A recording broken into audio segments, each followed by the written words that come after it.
Yippee-ki-yay, motherfucker. Frankly, my dear, I don't give a damn. All right, Mr. DeMille, I'm ready for my close-up. Dodge this.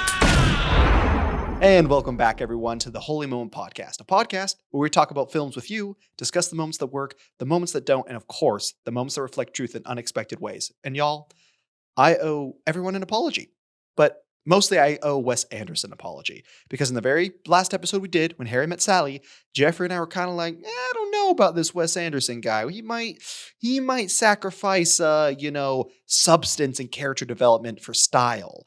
And we're going to get more into that later on the podcast, but I can say this. We just watched the Grand Budapest Hotel. That's what we're reviewing today. And it does not sacrifice character development, the emotion, the substance for style. If anything, the style enhances that. But I'm excited to get into that. But before I do, let me introduce my lovely co-host, Jeffrey Nichols. Well, hello, folks. It is me, Jeffrey Nichols, co-host of the Holy Moment podcast. And boy, am I excited to discuss this movie. As Nathaniel was saying, right, neither of us came in with the highest of expectations. Not that they were low. Wes Anderson is an iconic director, but I have seen two other of his movies. I've seen The French Dispatch and Fantastic Mr. Fox. Fine movies. They didn't blow me away. And so I did come into this with a bit of trepidation. But no, I mean, this is a fantastic movie. Trepidation. That's a good word. Also, 2026. My New Year's resolution for the podcast is I'm going to get to the movies faster. Just for me personally, I think I can sidetrack ourselves too much. So my goal is I'm going to talk about these movies right away. But I'm going to break that right here at the beginning of 2026. I've been listening to a personal new podcast just in my own spare time that I've really been enjoying. And they open the podcast with fun facts about themselves every week. And so I just wanted to, share in the love and also suggest if anyone's a D&D fan or just like story and entertainment, go watch Dungeons and Daddies. It's not like a small niche podcast. It's like a huge podcast, but I can't suggest it enough. I love it. But Jeffrey, what's a fun Jeffrey tidbit? When I was a wee child, my hair was as red as a fire hydrant, right? And as years went on, that red bled away from my head hair, sort of entered into my facial hair, and I'm not a ginger anymore, save for a select few moments when the sun hits it just right. You'll see those flecks of crimson. This is good. All right, this is a good tidbit of Jeffrey, a fun fact. Well, awesome. Well, I guess we can jump on into the Grand Budapest Hotel. Whoa. Nathaniel, you can't make me give a fun fact about myself and not give a fun fact about you. Okay, I'm going to give a fun fact, and it's not fun, but it's a fact. So 3, 4, 5 days ago, we were hanging out with some friends, and we were playing this game. There's like 3 couples or 4 couples, I don't know. And we were playing a game where basically everyone gets a number 1 through 8, and you flip up the card, and it's like, person most likely to run into a celebrity. I don't know. And then you all put in a number, and a number represents someone at the table. And then whoever gets voted the most likely wins the card and wins a point. So we're playing the game. And, sometimes it's close to unanimous. One of them was like, who's the most likely to color code their calendar? And we were all like, oh, we know who this is. You want to know which one I almost by 1 card unanimously won without question? Most likely to start a podcast? That would be flattering. Unfortunately, it was who would drink their own piss for the least amount of money. I can't say I disagree.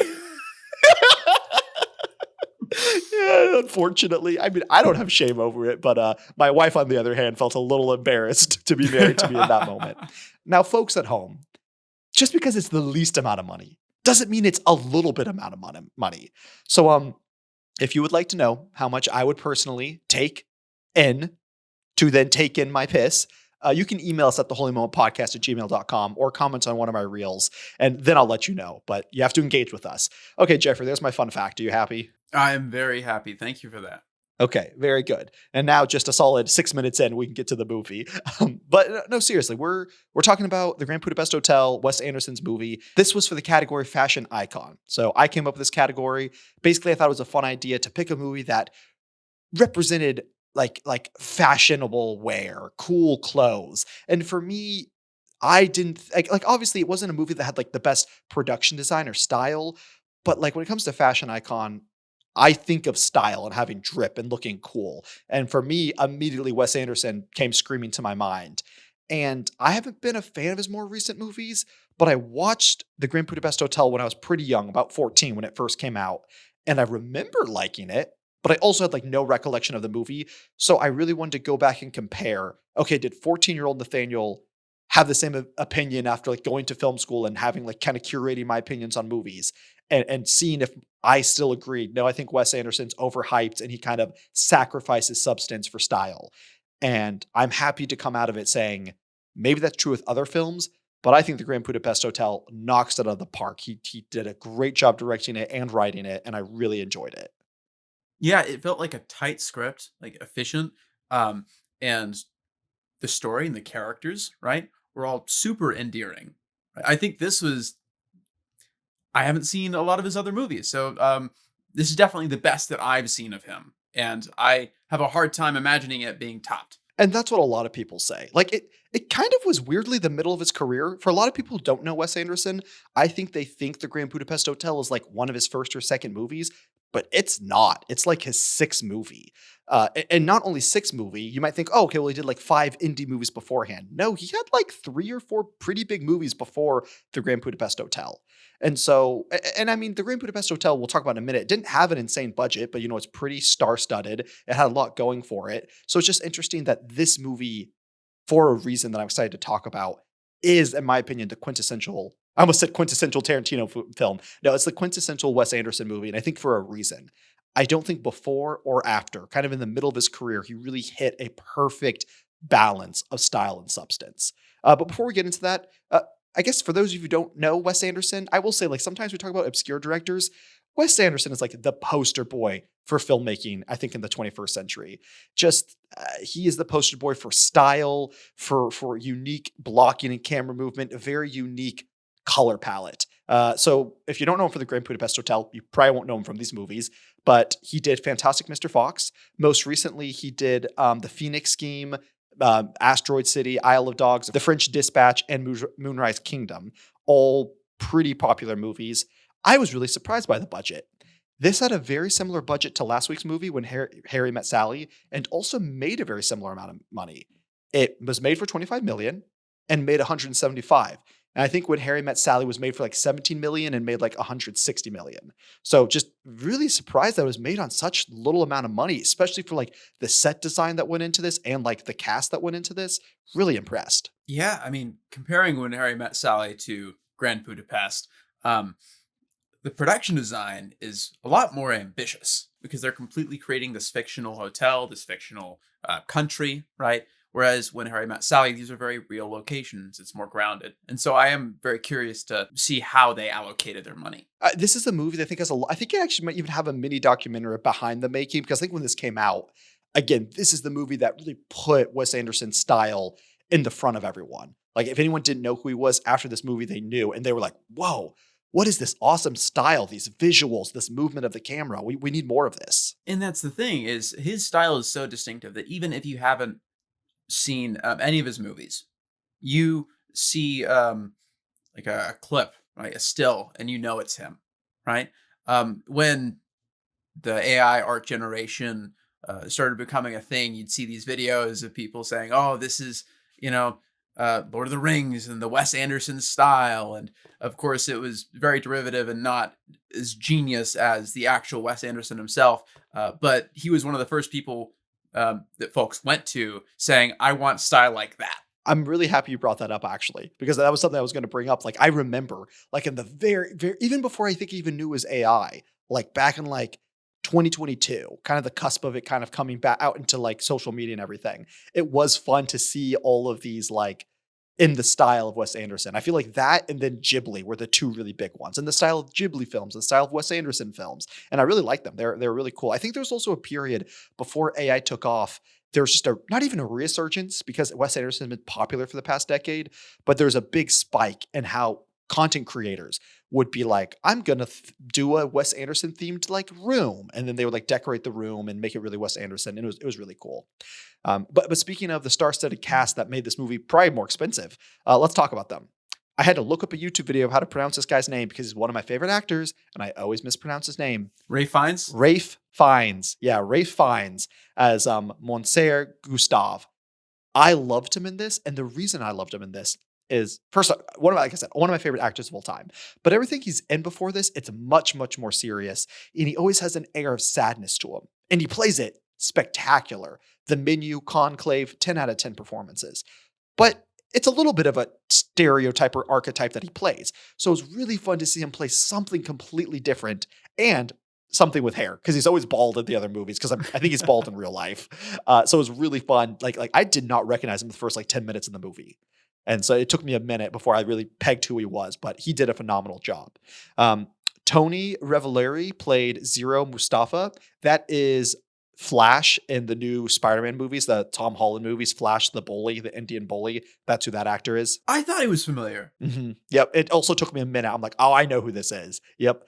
Adrian Brody played Dimitri, the main antagonist. Probably most notably, he just won an Oscar for The Brutalist, not The Brutalitist. He won male lead, right, for that movie? He did, yeah. Yeah, I still need to watch it. Well, let's put that on the podcast. We got classic Willem Dafoe playing the assassin Joplin. And then, Jeffrey, I'm going to let you pronounce her name because she's returning from Little Women last season and Jeffrey's childhood crush. It took me a second to recall, but Saoirse Ronan. What a name. A beautiful person with, I don't know if the most beautiful name. I like the name. It's unique. I think we ended Little Women telling Saoirse Ronan to email you at the Holy Moment Podcast to set up a blind date. I feel like maybe we'll say that again at the end of this episode. Yeah, I proposed to her via podcast, and if she hears it, that's right. That's the thing, is if she heard the episode, then she'd say yes, of course, but it just hasn't reached her yet. So, guys, make this episode big, right? I'm redoing my proposal, Saoirse Ronan. If you want to marry me, right? I would be so down to marry you. He has great qualities. He used to have red hair. That's all you know about him. But yeah, she plays Agatha, the love interest. Tilda Swinton, which I just watched a movie with her recently. I also didn't recognize that being Tilda Swinton. She does a really good, like Tilda Swinton has a very recognizable face. And I'm so surprised that I don't recognize it in more movies. She plays Madame D, and I just did not recognize her the entire movie until the credits. And then we have Jude Law, who plays the young interviewer. This movie crushed at the awards. I don't usually mention awards unless it's the Oscars. Obviously, there are so many other film festivals that matter out there, but it's just the easiest to mention the Oscars because that's what you guys, the audience, probably know the most. But Jeffrey, do you know how many was nominated out of the 24? It was nominated. Are you looking in your binder? I am. Jeffrey now has an official binder. Yeah, for the Holy Moment Podcast. Notes. I feel very official. Yeah. So there's another one. Saoirse Ronan. Jeffrey takes handwritten notes. That's pretty hot. Yeah, that's pretty sexy.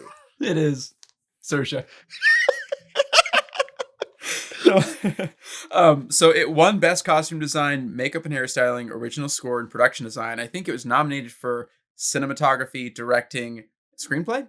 And then it was also nominated for Film Editing and also won Best Costume Design. So it was nominated for 9 and won 4. So just crushed it. I will say that actually gave me a cause for concern before I watched the movie, because I went and looked this up before watching it. And I saw that it won for all of the aesthetic categories, right? And then it was nominated for these other categories, but I didn't know if that was just because we got to have several nominees.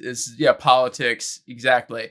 And so I really was worried that this would be style and all style. That's a great point. I didn't even think about that. You're so right. The thing and deserving, but the things that won were style, and the things it was nominated for were more substance, like the idea of the screenplay and the directing, but they didn't win those. And I went to look up what won Best Film Editing because I have a gripe with that. I thought this movie was amazingly edited. It's something I'm going to get into more. I'll just say I think Ralph Fiennes should have won Best Lead Actor instead of Adrian Brody.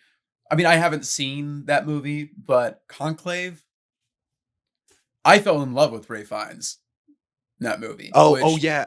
Okay, I thought I was Jeffrey, Brutalist and this movie were 10 years apart, but you're talking about Conclave and The Brutalist. I haven't seen The Brutalist, so I can't say, but I also agree. I thought Ralph Fiennes in Conclave was incredible. I was so surprised with how much I was on the edge of my seat for how hypothetically boring the movie should have been. He was so well. So well done. That movie made him one of my favorite actors, and I haven't seen him in anything else. I won't lie. I say he's one of my favorite actors. I think I've only seen him in this, The Menu, and Conclave, but I loved him in both. He has such an air to him, and he's so fun to watch. But besides that, that's all the backstory. Let's jump into the actual movie. The Grand Budapest Hotel is a stylish, fast-paced comedy set in fictional European country between the wars. It follows the adventures of Gustav H., an eccentric and impeccably proper hotel concierge, and Zero Mustafa, his loyal lobby boy. After a wealthy guest dies, Gustav is framed for murder, kicking off a wild chain of events involving a stolen painting, a greedy family, prison escapes, and a looming war. It's Wes Anderson at his most precise, vibrant, visual, quirky character, sharp humor, and surprisingly emotional story about friendships, loyalty, and the passing of an era. Oh, this one I'm excited about. I'm really excited about season 4. I feel like I love my picks. We kicked off a banger when Harry Met Sally, and we followed it up. I was worried, guys. I really thought this is going to be a movie where it's all just the color palette and the prettiness of it, and there's not going to be anything at the end of the day. But I loved what they did with the characters. So Jeffrey, I guess I'll say going in, what were your expectations with this movie, and what did you walk away with it? I mean, that was just it. I was expecting more style than substance, and I was expecting to come out of this movie vaguely disappointed, and I wasn't. The characters, and especially Gustav, right? Gustav is hands down the best character in this movie, in my opinion, because on the one hand, right, Gustav is he has strict expectations. He is vain. He is pretentious. He can be petty. But on the other hand, right, he is a deeply emotional man with a genuine pathos for other people and a desire to do right by them. The moment that really puts us in relief is right after I'll say this scene, we'll discuss it more later, but right after he's escaped the prison and he meets with Zero, right? And he's listing off the things that he's expecting, and Zero's like, no, I didn't get the safe house. I didn't bring the stupid prosthetics. I didn't bring your favorite perfume. And that last one really sets him off, right? And he gets unreasonably angry that he doesn't have his perfume. So we see the pettiness, we see the vainness, right? The vanity. And then when Zero reveals that he's a refugee, his family's been killed, and he had nowhere else to go, immediately, in a matter of moments, Ray finds Gustav gives this heartfelt and empathetic apology, right? Felt so earnest. I saw water in his eyes, and it was real, right? It didn't feel contrived. It was a real switch from genuine petty anger to genuine empathy and regret. I think what I love about his character is so often you have these charismatic, almost cult-like characters, which you could say he commanded his hotel with a certain iron fist, but he was also beloved by people. He also was like very charismatic with the females. Part of his like whole thing is he has sex with all old women who are really rich. But I love he could have easily been spun as, oh, he's trying to get in their will. But you get the sense he cares for, like, he's kind of a slut, but like he cares for all these women. No, he has a real affection. Yeah, he doesn't just want them for their money. He actually wants a relationship with them.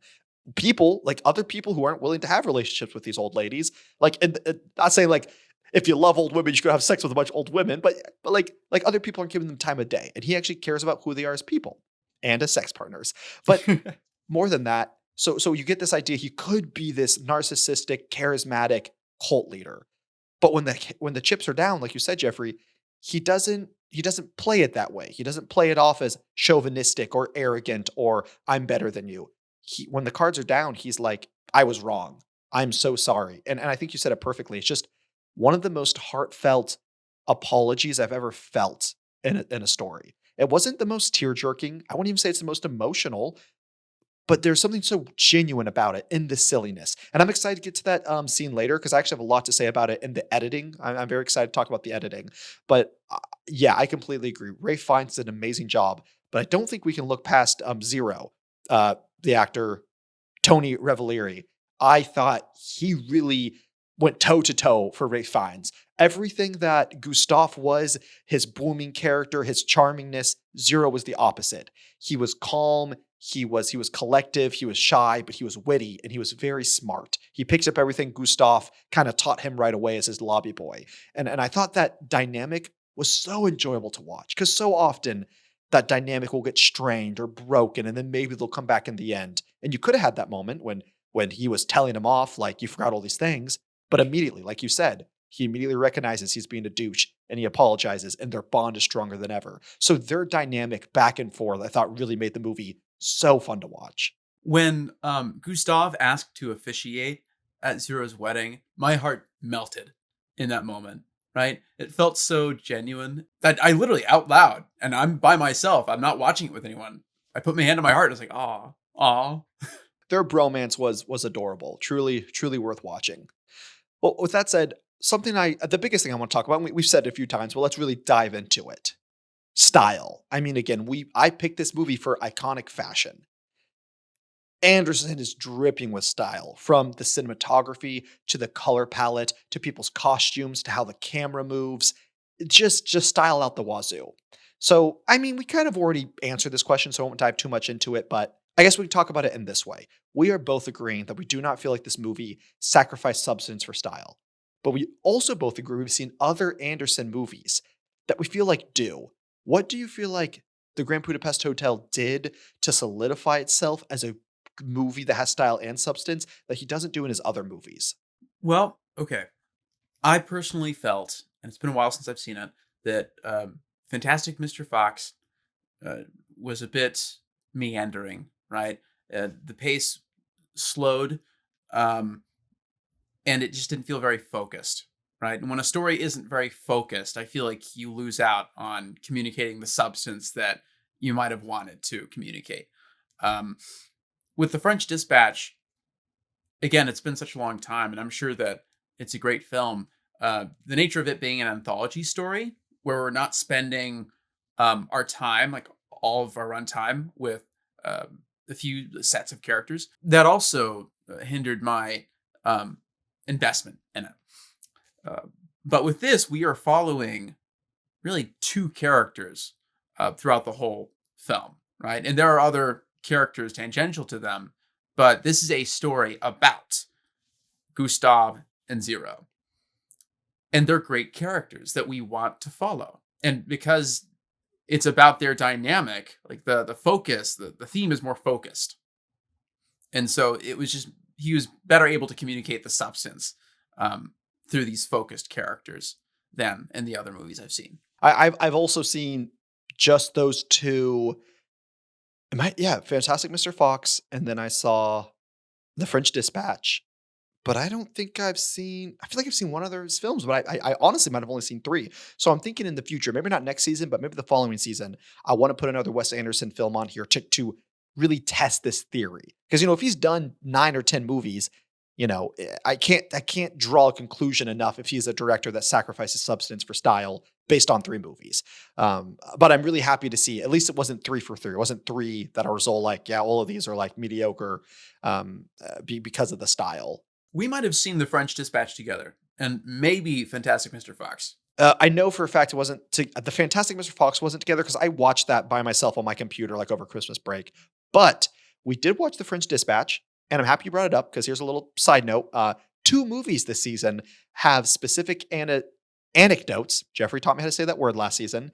Anecdotes about my marriage. Funny enough. So we watched The French Dispatch for our friend's birthday, and I love you, Taylor. I will say, unfortunately, was not paying attention to the movie or you that night because my then girlfriend, or then soon to be girlfriend, now wife, we had been having conversation of if we thought we should date or not. And that morning we kind of decided, okay, I think this is a good thing.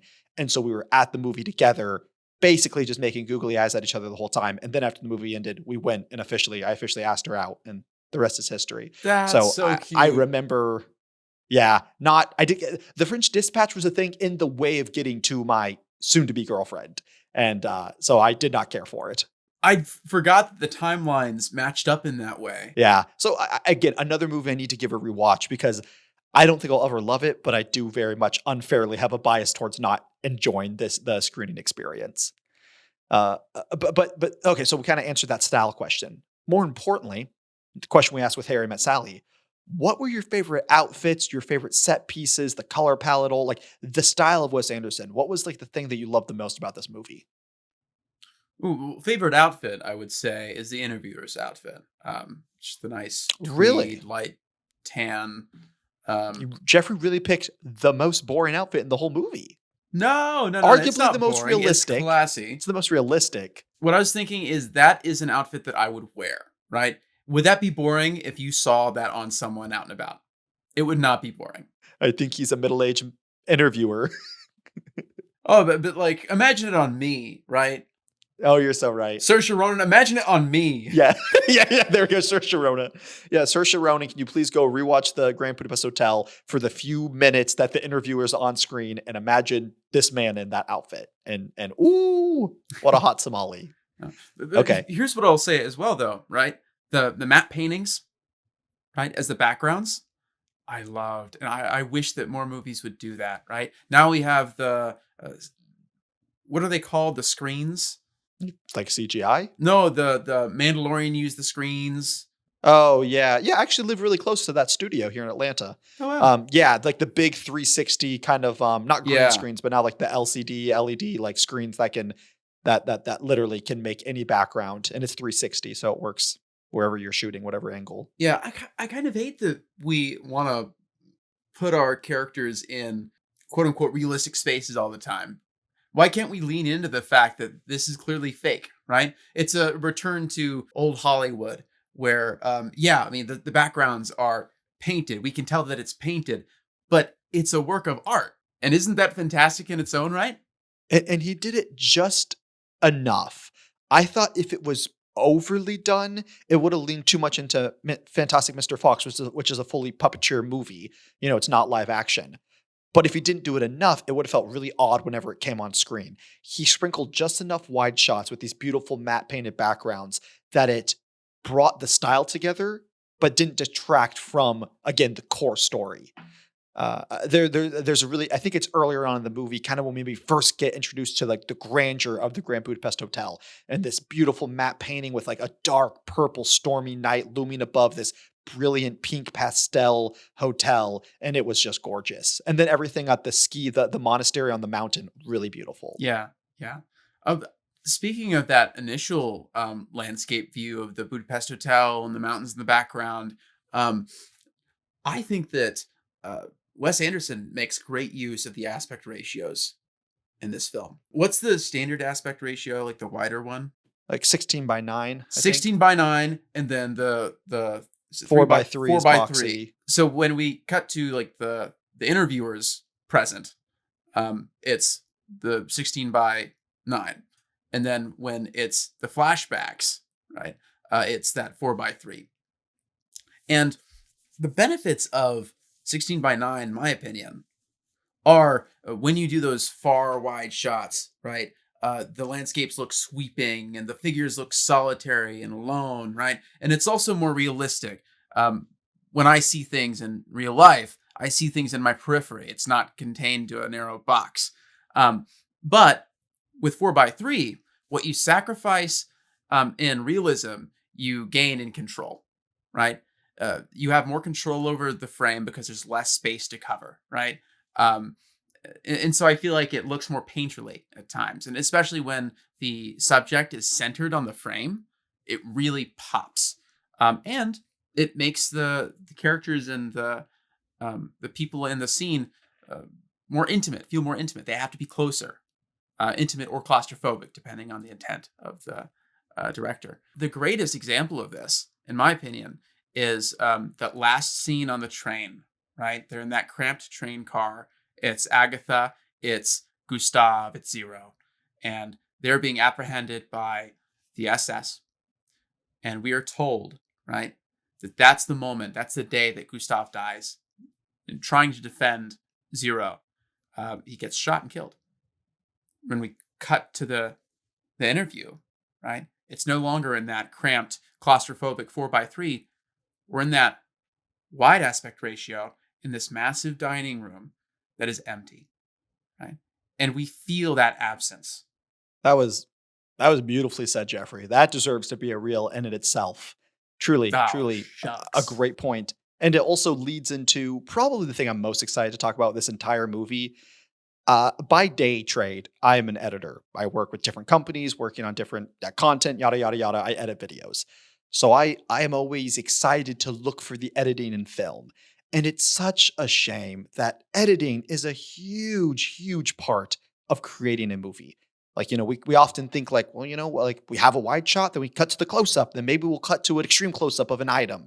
But with editing, it becomes a character unto itself. The pacing, the reveal, the tension, the drama you can build. So you talking about the aspect ratio leads right into a big theme I want to talk about, and it's the editing. But before I talk about that real quick, one other thing about the aspect ratio, it's simple things like that that make a director solid. I feel like so many movies will shoot in 4:3 and it seems pointless. It's like, okay, what's the point of this? What are we doing here? But like you said, there was intentional decisions in when we switch from 4:3 to 16:3. Another thing that adds on to that, just subconsciously in the human experience, we have begun to accept that 4:3 is old because that's what it used to be in the olden days when things aired on television before streaming services. Everything was in a 4:3, a square. So now when we see that, we think of old TV shows like the Andrew Griffith Show with our grandparents, and now 16:9 has become more of like the mainstream. It's like 1080, it's 4K to some degree, and it's what we're used to. It's stylized, it's new, it's vibrant. So just doing that small bit of detail, I'm not saying I want every flashback in movies to be in 4:3, like they don't need to be, but to make that artistic decision just drives home again that it's not just a artistic decision, it's a narrative decision. We are in the past now, plus everything that Jeffrey said. But with that being said, the editing, I have not, like I was saying earlier, so many movies just lack on the editing. And I think it's one of the most appalling things that big studio movies like Marvel, one of my biggest complaints. Plenty of complaints. I also am not just coming along to be a Marvel hater to hate Marvel. I like Marvel. I think they did really cool things for the film industry when they were beginning, and now I think it's kind of sucky what they're doing. That's for a different discussion. But the point is, everything's one tempo. Even if maybe they're speeding up and slowing down, everything feels monotonous. Everything feels like a gray haze over it. And it's not just Marvel, it's a lot of movies. The Grand Budapest Hotel did an amazing job of not just having a scene being its own contained moment. Movies are made up of scenes, which are their own moments, but those moments build the whole movie. So then while a scene needs to be standalone, it also needs to be connected. There are ligaments. There are what are they called? Tendons. There are tendons that connect each scene. And the editing did an amazing job. Basically, every scene had something pushing it forward physically. The characters were always running into frame, running out of frame. They were always going to a new location. There was always something happening that pushed it forward into the next scene.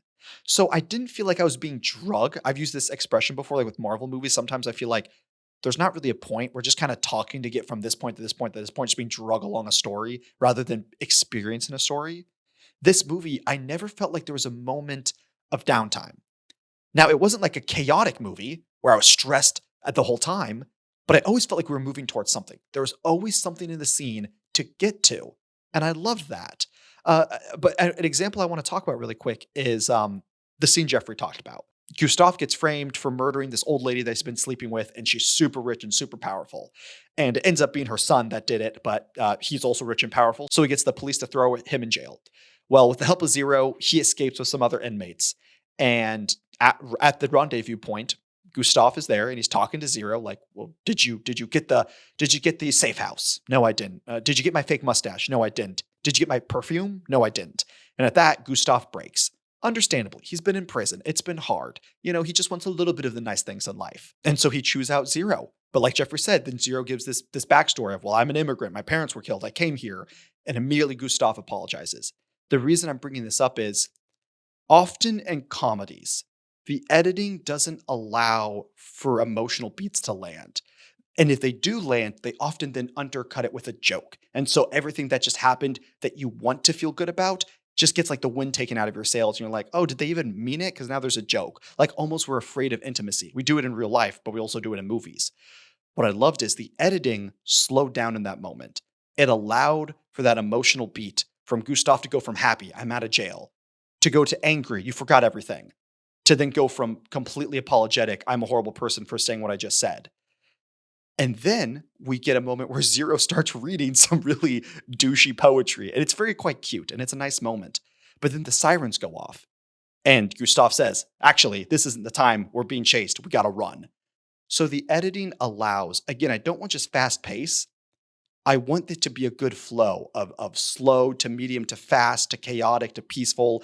And the scene allowed for the emotional beats to land. But then it didn't just leave, oh, that was really nice. Here's some poetry. Cut to something else. It still ended with a quick breath of boom, let's get into the next scene by introducing these sirens that they're being caught by, but that they're escaped prisoners.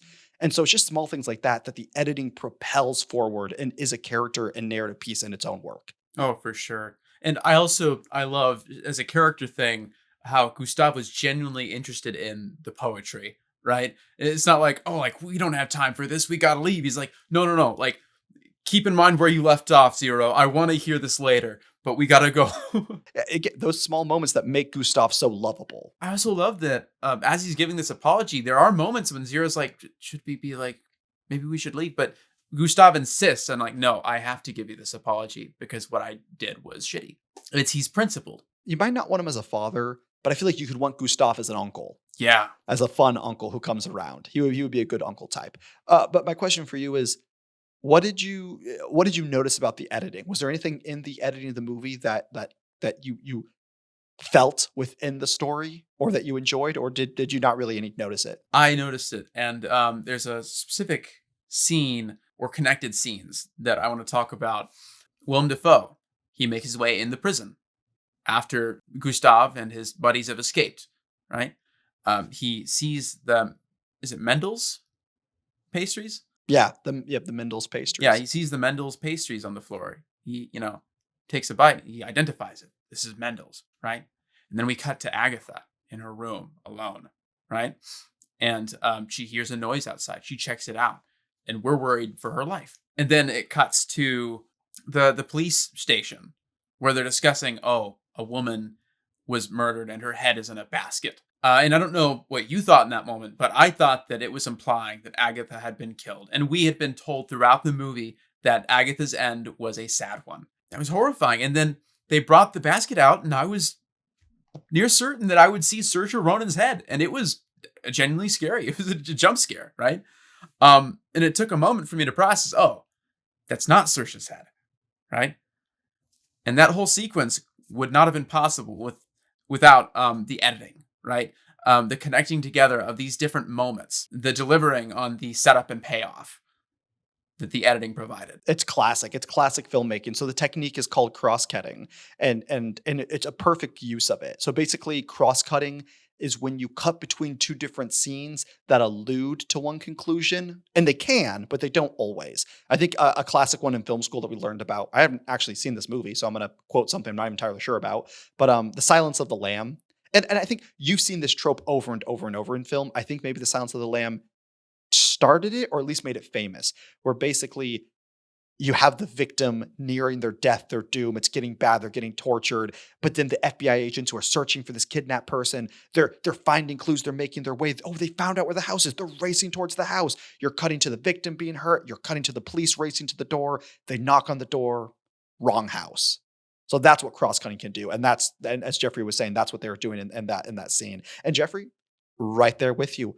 I was certain they were going to pull her head, Agatha's head, out of that basket. And when they didn't, I was like, great. It's like, it should be so obvious. And it probably was to lots of people, but just like that simple storytelling of like, again, like they said, Agatha over and over again had a sad death.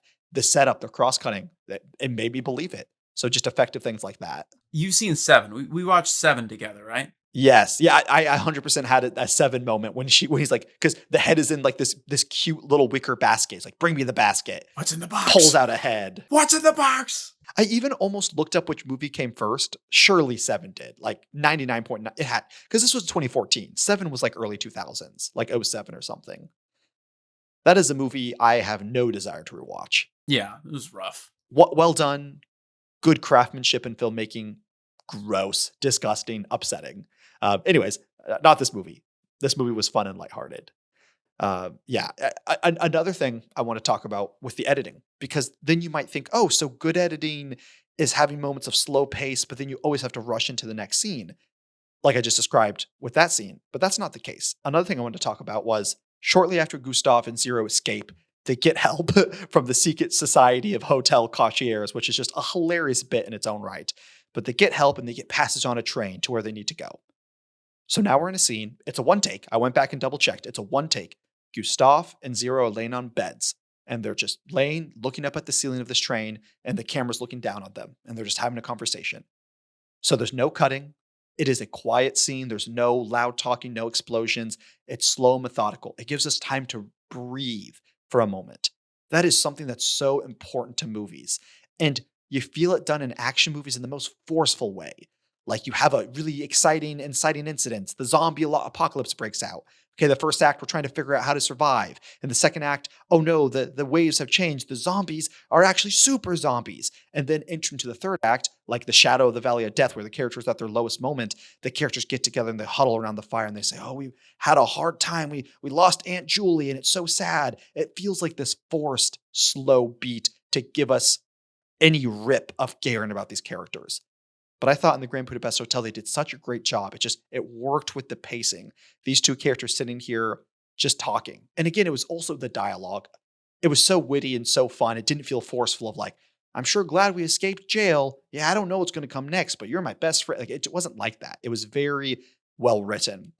But so the scene, no fast pacing, no quick editing in, no quick editing out. But what they do to keep up the momentum is the scene ends up devolving to talking about Agatha. Zero and Agatha are in a relationship, and Gustav really respects this girl. She's lovable, she's pure, she's a great girl.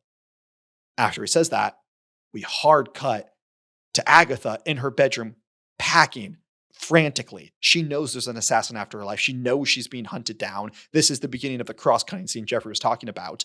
And so basically, we have Gustav speaking about this character, and then instead of like saying something really on the nose of like, I hope she's doing okay, we immediately cut to her.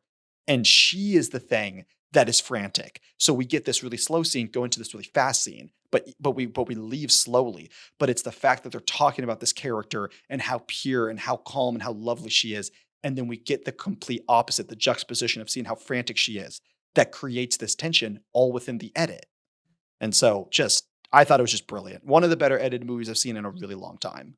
Yeah, no, pacing was immaculate, which, as I mentioned earlier, was my critique of Fantastic Mr. Fox. I think it's also easier to edit a film that has a tight script. Like, if this is a good story, then it makes sense where exactly you have to cut. I was really happy. I looked up the movie and it was an hour, 38 minutes. And that's a tight script, especially for like a bigger Hollywood budget movie that's pretty stylized. Like, there was no slowing down. It just was go, go, go. But in the moments it needed to take its breath, it did. But the breath never took those sit. You know, like in movies where they take their breath and you feel like it slows down and it has to build its momentum. This movie didn't do it. This movie was able to go from a full sprint to a complete dead stop back into a full sprint in a way that worked beautifully. And you can't talk about editing without talking about the other very, very impressive thing this movie pulled off. It was another thing I actually said in the end of the last episode, how much I hate comedies. And that's still true. I think comedies are usually the worst movies out there. This movie was hilarious. One of the funniest movies I've ever seen, and it relied so heavily on the editing. But I have a slew of things I want to say, but I've been talking a lot. So Jeffrey, just off the cuff, what were some of the funniest moments in this movie for you? Oh, funniest moments. So many. One small one that got a chuckle out of me was when the prisoner guy jumped into the hole where the prison guards were. He killed everybody, and at the end, right? He stabs the last guard. The guard stabs him, and it's a very bloody scene. And Gustav's just like, I guess you can call that a draw. Yeah. Which is like, obviously it's not. It's one guy against seven. And the dialogue was so light and witty. I loved it because then directly after that scene, when the rest of them escape, Zero shows up, and Gustav is like he's very prim and proper. He's introducing everyone. Oh, this is the Wolf, and this is this person, this is this person. And then he turns to Zero. Zero has no idea who these people are. And he's like, oh, but this other guy didn't make it out. He was slaughtered in the catacombs. Just says it so matter-of-factly. And I just thought it was so funny. It was fantastic. These people, like, it's serious for them, right? They're taking it so seriously, even when they're saying things that objectively are ridiculous in the circumstances they're in, right? That's where the comedy is coming from. if he had played it up for comedy, that performance, if he had been like, but Gustav, he's in the catacombs, right? No. Gustav was genuinely grieving in that moment, and it made it all the funnier. Yeah, I think we've talked about this a while back. Unfortunately, it might have been on the episode of Baby Geniuses 2. Don't remember, but you had a good thought when you're talking about how often in comedies, they are forcing humor upon you. They are saying this is funny. Whereas in, I think, better drama comedies, it is like, it's the genuine character going through the emotion and saying something that's ironically funny, but it's not necessarily telling you it's funny. And because it's like you get hit out of nowhere. You wouldn't expect him to say that. But at the same time, it's like, it's not an unrealistic thing to say. But what I think this movie excelled in, because my gripe with comedies is mostly they just take people who are pretty good at improv and are kind of, their general shtick is funny. Will Ferrell, Jack Black. The new one is not Kanye West. No, who's the really short guy? Oh man, really short guy. Danny DeVito? No, he's black. He was in Jumanji. Kevin Hart. Hart. So you just take these people with these big personalities who can say funny things and riff off each other. But it just ends up being like dialogue comedy, which I just find very underwhelming. Yeah. This movie uses action comedy, and it does it so smartly. So the big thing that I loved is they do blocking. In the film world, blocking is where the actors, it's where they land, it's where they stop, it's where they sit, it's where they walk around, it's where their bodies land in front of the camera, it's how far their bodies are away. You block the actors and tell them where to go. The blocking in this movie was hilarious. Just some quick examples is, early in the movie, Gustav is giving money to Zero to go do an errand. And he holds the money out, and Gustav reaches to get it, as you would. But then Gustav pulls it back and says, you have to do this, this, and this. Okay. He goes to reach for the money again. And it's this reoccurring bit where you just see Zero really awkwardly be like, okay, money? No. Okay, I'll take the money. No, now. Oh, I'll take the money. And we've all been in that scenario before where like you're trying to take something from somewhere, they're not quite ready to give it to you. So you're awkward, like, can I have this? Can I not? So that moment was great. In the same scene, the reveal of who hired Zero, because Gustav is like, where did this lobby boy come from? And they're outside the hotel, and he says it out loud, like, who are you? And the camera, instead of cutting, the blocking, it pans up to a window. And the guy just opens the window. It's like, I hired him. So just small things like that with the blocking, just like editing. Blocking is so essential to good storytelling. It's not just, it makes it visually interesting, which is true. It says something about the characters. And this movie used it to its effect of comedy. I love how Gustav also is talking to Zero confidently and giving him directions for several minutes before he's finally like, wait, who are you again? Right? I was fully convinced that they had a pre-established relationship, and that reveal was so funny. Entering, exiting scenes, funnily. My favorite instance of this was when Gustav is hanging off of the ledge, right? And he believes that he's about to meet his end, and he starts reciting his poetry.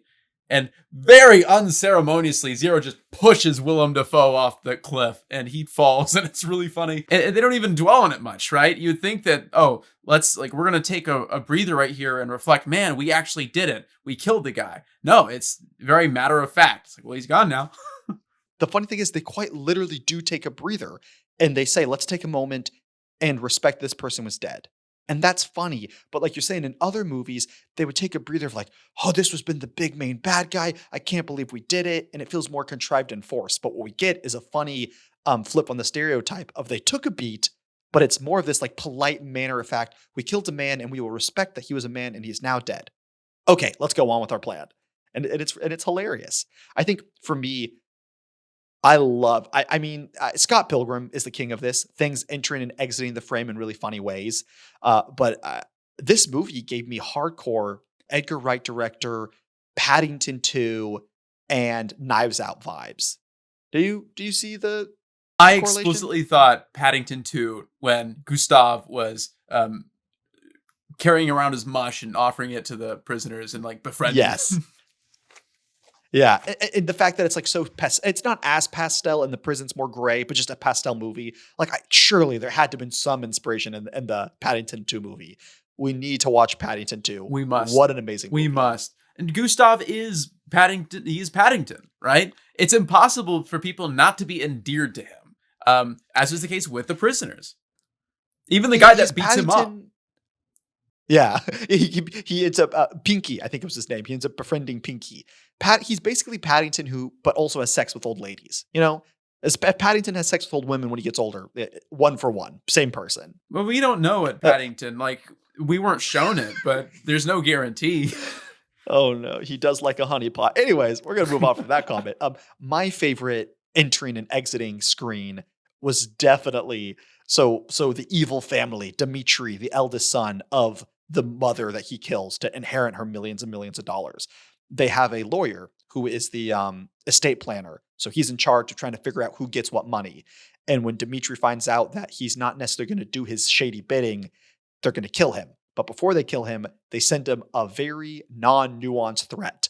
They're all the sisters, the brother's bodyguard, and the lawyer all in this lavished office, and they're talking.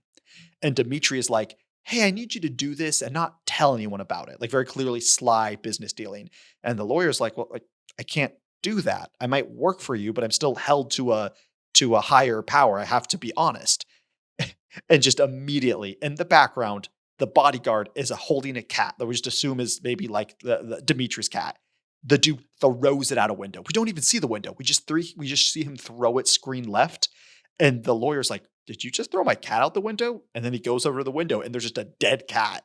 And it was so shocking and hilarious. I was just like, yeets out. It's reminiscent of like the Three Stooges, you know, Yeah. this very physical humor, but smartly done. Yeah, I mean, the kind of humor that we're describing in this movie is humor that can only be executed in film, right?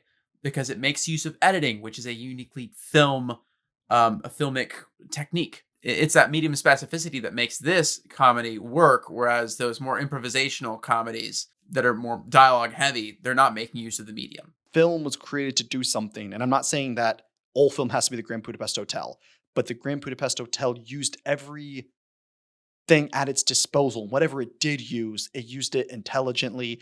It used it to tell its story. Again, from the editing to the comedy, from the writing to the characters, nothing was just there to be there, to meet a quota, to do whatever. It was to push the story forward in this beautiful, like, coming together of this stylistic but substance-filled movie. I love when Zero enters the frame in one scene. His body doesn't enter the frame, but his face enters the frame via a small circular mirror. And then he's having a conversation with Gustav through it. And again, like, how would you communicate that outside of this medium, right? Yeah, another good example of just like blocking. Just, hey, they're in a room. We could do a wide shot. Excuse me. Or we could do an over-the-shoulder shot, but let's do it more interesting. But I will say to young filmmakers out there, something I've struggled with. Just because it's interesting doesn't mean it's good. There is times where a wide shot is good. There are times where an over-the-shoulder, a close-up, that is what you need. Those are classic tools in the tool belt of a filmmaker. But I am saying, don't just stop there. There could be more creative ways that push the story forward. It's always about pushing the story forward. Just because something's cool, just because something's innovative, just because something's creative, doesn't mean it's pushing the story forward. But if we can push the story forward in this new creative way, chef's kiss. That's what it's all about. What are some things you want to talk about? I was the host. Those are kind of my main bullet points I wanted to hit upon. Was there anything about this movie that resonated with you or that was frustrating to you that we didn't talk about? Let's see here. I've talked about aspect ratios. Oh, I loved that this was a framed story, right? A story within a story within a story, right? There's the novel, and the novel recounting the interview, and the interview recounting the events of the 1930s. And I loved the narration. I loved Wes Anderson's use of narration. Something I've learned from this movie is I love narration when it's done well, right? We are told in film school, don't rely on narration. It's lazy. It's a cop-out. But here it makes sense since we're literally being read a novel and we get the benefit of beautiful prose language and these really cool filmic techniques that we've been describing. So it's not eschewing the media specificity of film in favor of a voiceover telling us what's happening. No, we're getting the benefit of voiceover and excellent filmmaking to boot. And it's just like the matinee paintings as well. even a beautiful, well done movie. I mean, I'm sure there. Well, I was gonna say Molly's Game, a movie I really like, but I actually think that relies too heavily on narration. But the point is, I think it balanced out the narration beautifully.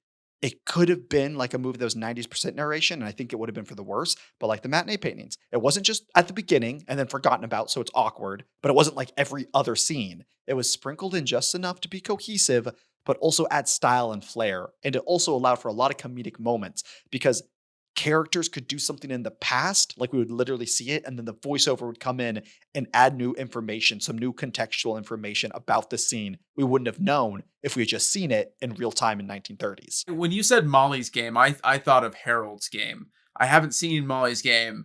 Harold's Game is awful. Have you seen it? No, no, no. I know you hate it. I will never. How you describe it, it sounds horrible. I'll never watch it, but I've not seen it. Yeah, I think that the main character degloves herself. Oh, I don't.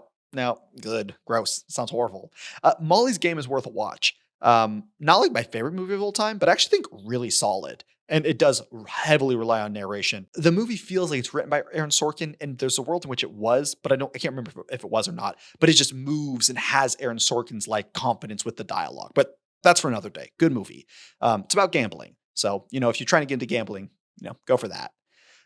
But I guess one other thing I wanted to talk about, because this was a very small theme, I feel. Like it was like a major theme, but like in the background of everything. But once you find out what this movie was slightly based on, I think it's important to talk about because I think Wes Anderson, it was important to him. And if it's important to him, it made it into the story, so therefore it should be important to us as the audience. This movie was an original screenplay by Wes Anderson, but it had some light inspiration. So this movie was loosely inspired by the work of Stefan Zerwig. He's a famous Austrian writer, and Anderson took inspiration from two of his books, Beware of Pity and Post Office Girl. And they kind of inspired Jude Law's character, who was the young interviewee, and it also slightly inspired Gustav's character. But in a lot of Stefan Zerwig's writing, it was this idea of time is passing and like certain eras are passing and things that people once knew are going to be forgotten and kind of the passing of an era. And we see this. It was the whole conversation at the Grand Budapest Hotel. When we open up in the present, it's this old, kind of outdated, crappy looking building. But in the 1930s, it's bustling, it's lively. And so it's just this beautiful idea of kind of melancholic is the best way. Times change, things come and go. There's nothing wrong with that. There's not necessarily bad that some things don't come into the future and some things do. But it is this idea of respecting what was once there. And we kind of get this ending of the movie where the interviewee asks Zero, why do you keep this building? It's not making you money. It's run down. What's the point? And he says it's for nostalgia. It reminds me of Agatha, who ended up dying in or got like a sickness, like a fever and died. And he's like, it reminds me of her. It reminds me of the love we once had and the good times we had. And so he ultimately it's a past era.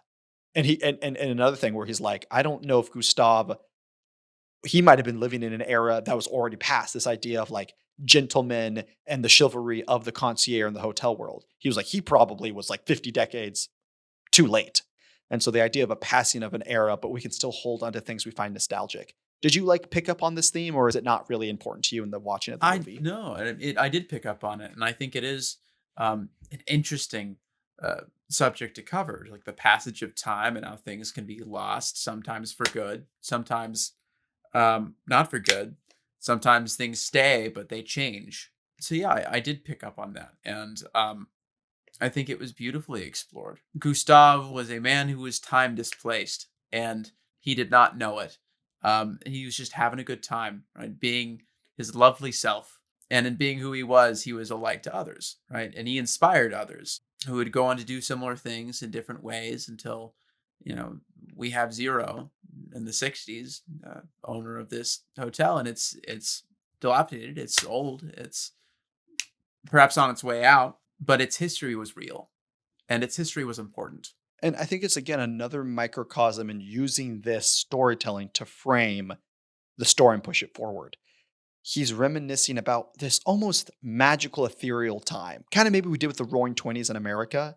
But like, this is obviously Europe and like kind of World War II, but they don't like outright say it. But like, it's a magical time. So this passing of time, it's almost looking at something with rose-tinted lenses. the cinematography, how they shoot it, the coloring of the present is much more dreary, much more drab. The 1930s with the Grand Budapest Hotel, the pastel colors, the rich clothes, and everyone just being so excitable. And literally how they move and are animated is just so encapsulated of that time. And so again, it's another use of this way of doing the story and pushing it forward. Yeah, and there's a reminiscence inception going on too, where we have the author who is reminiscing about an interview, who is reminiscing about prior events, right? 3 layers of reminiscence. And through that reminiscence, you get 3 different layers of cinematography. We spend very little time in the present. It's a girl reading the book called A Grand Budapest Hotel on a bench. We get like maybe a minute of it in total, but it's probably the most flat, staticky looking imagery we get. Still beautiful, but the most simplistic. And then we get the flashback of the actual interview. And again, maybe not hyper stylized, but still you're in this pretty grand building and things feel a little more cinematic. We get those really nice wide shots with them having dinner. And then we go further, like you said, inception into another person's mind. And things get kind of wonky, like with what we've been saying with the comedy and everything. Did it happen where like they did that toboggan snow sled exactly like that, where they're making 90-degree turns and they shove the guy off the mountain? No, but it's a retelling of a retelling of a retelling of a story. And so it's fun as the further you go down, the wonkier it gets. I didn't even think about that. But again, just brilliant storytelling. With that being said, I do believe if you have nothing else to talk about, it's time for the holy moment. Yeah, I mean, I'm down to discuss that. But there's so many good moments, Nathaniel. Like how do I choose? Well, you don't have to worry about that because I've chosen already. Oh, I was so worried. Yeah, no. My holy moments might be 2, but no, I'm gonna limit it to the one. I think it was the apology, and that's indicative of what this movie does so well concerning character, right? These were characters that felt real, as exaggerated as they were. Gustav really endeared me to him in moments prior, but especially in this moment, where he's willing to say, yes, I was being vain. Yes, I was being pretentious, right? And these are very real aspects of me. But I care about you too, Zero. And I hate that I hurt you, right? And these 2 opposing elements in tension, that's what creates an interesting character, right? Someone that's not one note, someone that has contradictory elements within themselves. That's us all. That's my holy moment. I think for me, it has to be the editing. Because we've talked about that scene, the scene you just talked about in length, and I agree the performance and everything was amazing, but I don't think it would have landed if it wasn't for the editing. And as an editor, maybe I'm biased, but it's just so rare to see a movie that's so tight in its edit. And not just tight because it doesn't waste time and therefore it's fast moving and therefore we're engaged because we have such short discipline and attention span, but it's so tight in the sense it doesn't waste anything. That doesn't mean it doesn't give us time to breathe. It gives us time to breathe, but then it rushes forward. And so I just think the editing was immaculate. I don't need to go into it. I've talked most of the episode about it, but yeah, I just really impressed and reminded as an editor how important an editor is to the story. You can shoot the most beautiful cinematography, capture the most amazing acting, be the best director in the world, and give it to a bad editor. It will kill it. Everyone knows comedy is about timing. When you're telling a joke, it's all about the timing. The editor can make or break that. And so for me, just absolutely bravo. Bravo, Wesley. Yeah. When you said that, I realized, fun fact, one of our professors in college looked like Wes Anderson. I don't know if you ever thought about that, but Beecher looked a lot like Wes Anderson when Beecher had longer hair. To the 10 people out there that can get that reference, there you go. But that being said, Jeffrey, what would you give this movie? I'm excited. We've both been glazing it hard, and Jeffrey's MO is glaze and then give it a 3.2. Yeah, I'm going to give this a 4. I'm going to give it a 4. Because it was a very solid movie. Definitely my favorite of Wes Anderson's, and one of my favorite movies I've seen this year. How many movies have you seen this year? Let's see. There's this one, and there's When Harry Met Sally. So 2 movies. You've only seen 2 movies this year? I know it's rough, but it's rough. Well, let me tell you, Jeffrey, you can change it. You have the power. I'm pulling up my list right now. Oh, nice. Okay. I haven't actually watched that many more movies than you. I've watched Treasure Planet, When Harry Met Sally, Snowpiercer, This isn't a movie, but we binged the TV show Run with the Wind, which is a running anime, and then the Grand Budapest Hotel. So I guess I've only watched 4 movies this year. So only 50% better than you. I'm trying to watch all the movies I watch. I log this year on Letterboxd, so we'll see if that happens.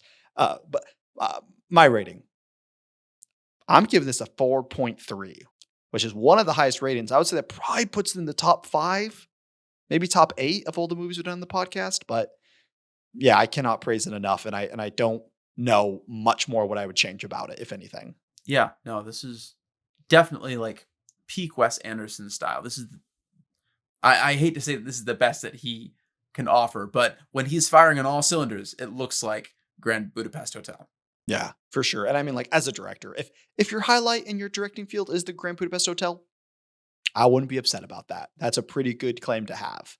But with that being said, folks, I do believe we need to find out what we're going to be watching next week. This is Jeffrey's first official pick of the season. So let's see what he rolls on the old wheel. Let us see, good folks. Let me bring the wheel up. Oh, let's see if I can remember. What do you got? You got Finding Nemo for early 2000s movie. That is, I know you were. You're doing Double Indemnity for Film Noir. You were throwing around doing The Apartment. What else were you going to do? Those are the 3 I can think of. I am not married to the idea of The Apartment. If I roll wild card, then I will do The Apartment. But I was going to say you better get married because you're rolling the wheel. Oh, you're doing but not bourgeoisie. It's Begonia. Begonia. That's what it's called. Did you say baloney? Yeah, Begonia. Yeah, I said baloney. That's the beauty of editing. So we can edit out the boring parts while I'm looking for things. Yeah, if you keep singing, I'm not going to edit it out. The Holy Moment Podcast, Google Drive. And quick, sing your social. 17. No. Guys, if y'all want to make us very happy, send us an email at the Holy Moment Podcast with your credit card information. And we promise we'll only buy things that are... We're only going to buy outfits from When Harry Met Sally and the Grand Budapest Hotel. And then we're going to wear them for the next episode. And we can say, this was funded by blah, blah, blah, whether they knew it or not. Well, I mean, if you send us your credit card information via email, you better know about it. I guess maybe your kids could. Kids, if you're listening to this, go get your credit cards out of your parents' wallet and email us at theholymomentpodcast@gmail.com, their information. And we'll say your name on the next episode. Okay. We're going to spin that wheel, guys. Drum roll. Drum. I'm tired. It's Vega's pick. All right, it's Vega's pick, which means we don't know what we're going to watch next week. Because Vega hasn't told us. Tune in. So it's a surprise. Yeah. We'll post it on our Instagram once Jeffrey noise Vega of what his pick is. We'll post it on our Instagram so you guys can go there and watch the movie. Well, with that being said, guys, you can find us at Instagram for our reels, our TikTok, YouTube, but YouTube and Spotify. That's where we have our long form Spotify or podcast content. So give some love there. We're nixing Facebook. Facebook's gone. Doesn't exist anymore. We have killed Mark Zuckerberg, and we are wanted fugitives. Sorry, the old people. Also, it means a lot. We don't say this very often, but it really does mean a lot. If you can leave us a 5-star review on Spotify or Amazon Podcasts, it helps other people find it. So if you enjoy this, go leave a 5-star review. All right, folks. Wait a minute. You don't do the closing. I do the closing. It's my episode to host. All right, you do the closing. All right, folks. Thank you so much for joining us. And remember, stay stylish. You know, this is genuine advice. Maybe you live a normal life. Maybe you don't. Maybe you even work from home. Put on some nice clothes every once in a while. Feel good about yourself. Put on a nice blazer, comb your hair, style it up. Put on some iconic fashion. And with that being said, if Jeffrey says stay holy, I will shoot myself. Goodbye. Stay holy.